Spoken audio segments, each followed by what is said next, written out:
Hey guys, today we're going to be talking about squats. In particular, we're going to be trying to bias either the quads or the glutes, and I'll show you guys how. First off, we can go ahead and get started on just seeing what your squat stance is like. It's going to be different for everybody, just depending on your hip structure. So some people do better with it a little bit further out than hips length apart. Some people a little more narrow. Your toes externally rotated or straight forward, maybe a little maybe just a tiny bit externally rotated. Whatever is best for you, you can go ahead and try that out. From there, we're gonna go on to quad bias. So if you really want to bias the quads, what you want to do is have more knee flexion. So what that means is, as we're doing a squat, as you're coming down here, notice how my torso is upright and I have a lot more knee flexion than I do hip flexion.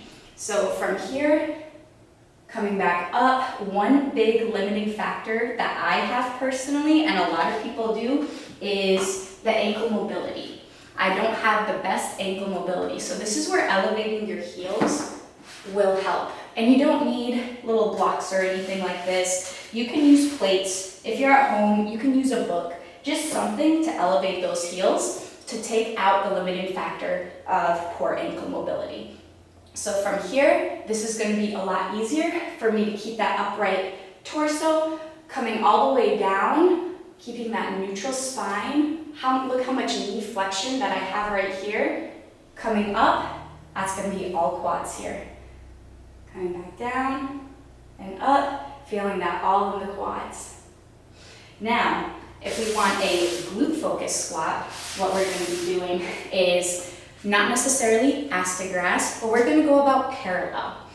So here, go ahead and get into your squat stance. As we're coming down, you're going to do more of a forward lean. As you can see, I have a lot more hip flexion now than I do knee flexion.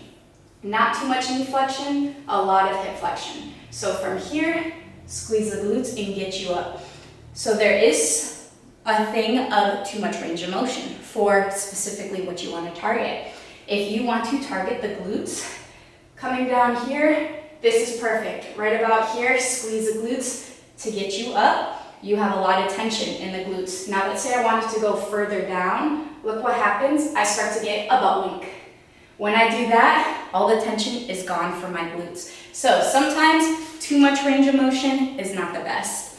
I hope that helps, guys. A little quick snippet. We'll be back here to learn about something else another day.